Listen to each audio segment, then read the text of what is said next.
Dans son interview sur BFM TV, l'ambassadeur chinois en France, Liu She, affirme que ce sont les Occidentaux qui attisent la guerre en Ukraine tout en prétendant être les sauveurs de ce pays. Dans cette vidéo, je vais également vous montrer un extrait de Zach Mwekassa qui explique concrètement comment les entreprises occidentales profitent de la guerre en Ukraine. Écoutons d'abord l'ambassadeur chinois. Et concrètement, puisque vous l'avez dit, la Chine est pour la paix dans cette région. Concrètement, comment la Chine peut contribuer à cette paix en Ukraine ?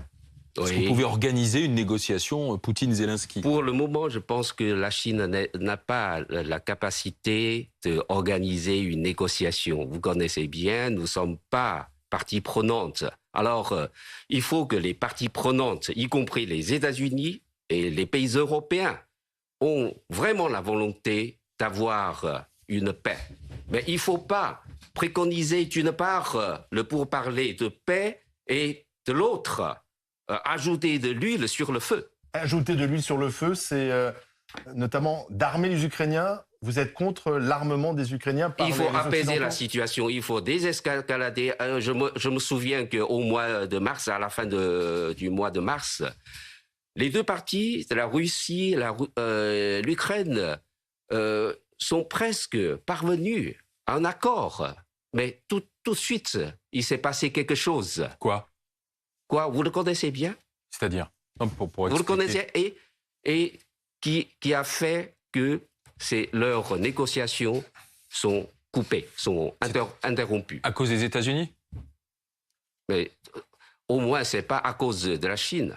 Mais ce sont les États-Unis et les Européens qui mettent de l'huile sur le feu. Vous connaissez bien la cause. Il ne faut pas me demander. Pour comprendre cette cause dont nous parle l'ambassadeur chinois, donnons le micro à Zach Mwekassa. Alors, on va un peu voir qu'est-ce qui s'est passé. Pourquoi est-ce que Kiev a changé de Kazakh ? Qu'est-ce qui s'est passé en réalité ? En réalité, l'Ukraine était prête à négocier. Ils avaient déjà négocié et signé un papier. Mais qu'est-ce qui s'est passé ? Je ne sais pas si vous vous en souvenez. Il y avait la présence de Boris Johnson qui est parti faire un voyage à Kiev. Vous vous en souvenez ? Boris Johnson à Kiev. Les gens ont été curieux de savoir ce qui se passait. Beaucoup pensaient que c'était par soutien. Ils voulaient soutenir l'Ukraine, juste passer son soutien. Mais en réalité, ce n'est pas ça. Il y avait Boris Johnson, suivi de Nancy Pelosi des États-Unis, ensuite Anthony Blinken et Ursula von der Leyen.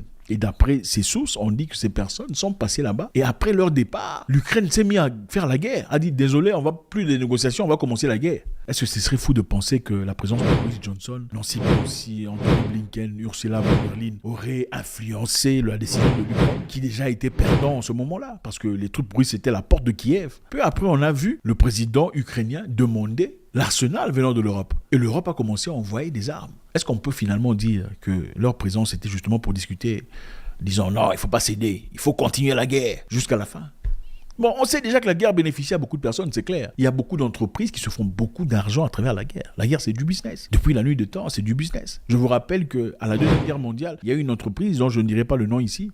C'est une entreprise qui est très connue, même par vous, qui a financé et les Américains et les Allemands. Oui, cette entreprise a financé les Américains et les Allemands en même temps. Peu importe qui gagne, lui, il est gagnant. Mais bon, ces entreprises-là ne sont jamais mises devant la justice. Les grandes entreprises ont dit ouvertement, la situation en Ukraine aujourd'hui est une opportunité grandiose sur le plan capitaliste, c'est-à-dire sur le plan financier. C'est une grande opportunité. En d'autres termes, la mort, le souffre, les pleurs, le chagrin des autres est une grande opportunité sur le plan capitaliste du monde. C'est ça le monde dans lequel on vit, les amis. Comment ça se passe ? Les entreprises vont voir les politiciens. Ils leur donnent de l'argent. On appelle ça lobbying. On leur donne de l'argent pour leur soutenir, c'est-à-dire pour soutenir leur campagne électorale, tout ça, pour leur structure sur le plan politique. On te soutient, on te donne de l'argent. Un exemple simple, on te donne 20 000 $ pour avancer et progresser. Mais dès que tu seras au bureau, dès que tu seras assis dans ta position de droit, tu vas nous renvoyer l'ascenseur. C'est-à-dire, au cas où il faudrait voter qu'il y ait la guerre en Irak, en Syrie ou ailleurs, il faudrait voter pour ça. Pourquoi ? Parce que ça nous permettra à nous de vendre les armes au gouvernement. Les gouvernements ne fabriquent pas les armes. Les armes sont fabriquées par des entreprises privées. Les entreprises privées vendront des armes au gouvernement. Le gouvernement achètera les armes, ira en guerre, quelque part ailleurs, et nous ferons de l'argent. C'est-à-dire, c'est gagnant-gagnant. Toi, en tant que politicien, tu es bien assis dans ton bureau. Nous, en tant qu'entreprise, on se fait des milliards de dollars à travers cette guerre qui ne s'arrête pas.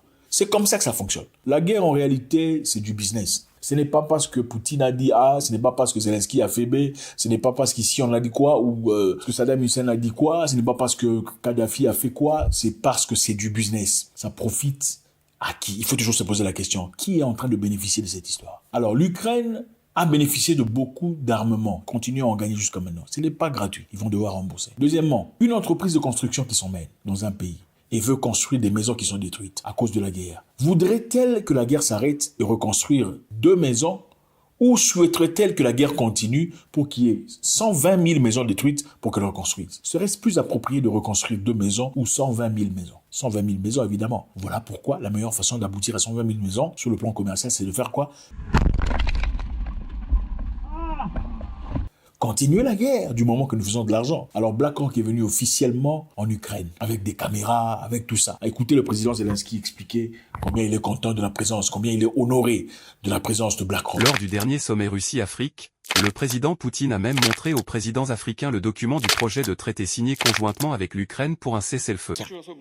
Этот проект этого договора был парафирован руководителем переговорной группы из Киева. Он поставил там свою подпись. Вот он. Он есть. Он так и называется. Договор о постоянном нейтралитете и гарантиях безопасности Украины. Именно о гарантиях, о которых вы сказали, уважаемый друг и президент Южноафриканской Республики. 18 статей. Более того, к нему есть еще и приложение.